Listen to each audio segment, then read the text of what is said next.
SOS Parents.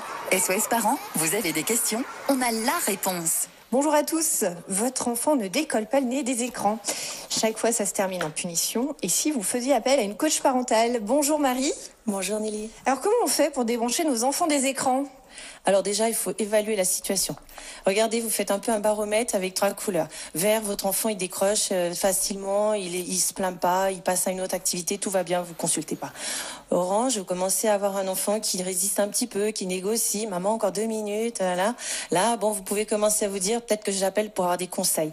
Et rouge, alors rouge, c'est plus compliqué. C'est l'enfant qui a vraiment besoin d'être sur ses écrans, qui se réfugie là-dedans et qui peut pas se déconnecter, ou alors qui pousse des hurlements, des colères, parce que du coup, il est dans une grande frustration. Et donc, il n'y a plus d'interaction, par exemple, au moment des repas. Il n'y a plus rien. Donc là, ça devient... Alors, n'attendez pas le rouge. Si c'est possible, consultez dans l'eau orange. Consultez Marie Costa, qui est coach parental et qui peut vous aider même à distance, je le rappelle. On vous a déjà consulté pour ça, j'imagine, oui. Même à distance. Oui.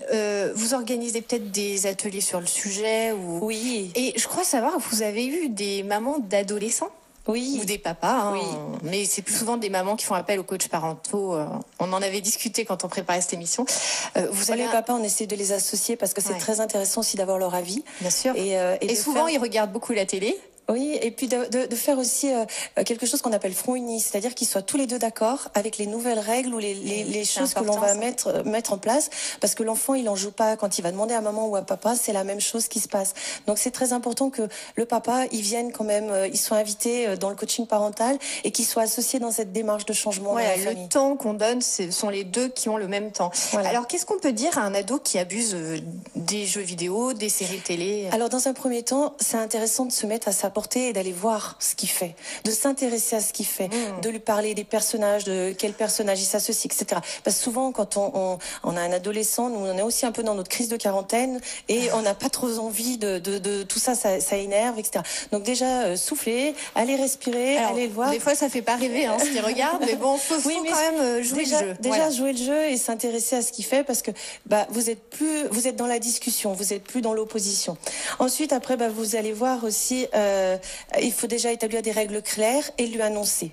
Lui dire, voilà, avec ton papa, on a décidé qu'à partir de la semaine prochaine, lundi prochain, à 21h30, tu vas poser ton téléphone dans le salon et c'est fini. Alors lui, il va risquer, alors il faut 1 minute, pas plus, parce que sinon vous allez le saouler, c'est pas la peine. Donc en 1 minute, vous venez de lui annoncer ça. En général, vous allez entendre, oh mais c'est pas possible, vous êtes trop lourd, non mais moi je change de famille, c'est pas possible.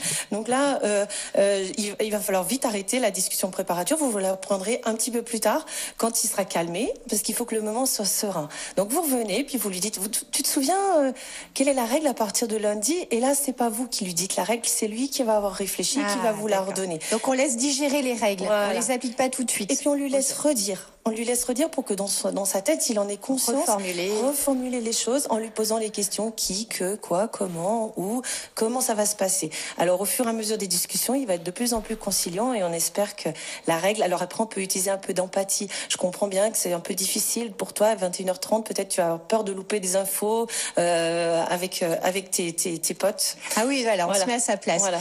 Bon, très bien. Écoutez, donnez-nous votre avis sur vos ados sur notre page Facebook SOS Parents. Merci beaucoup, Marie. Merci beaucoup, Nelly. SOS.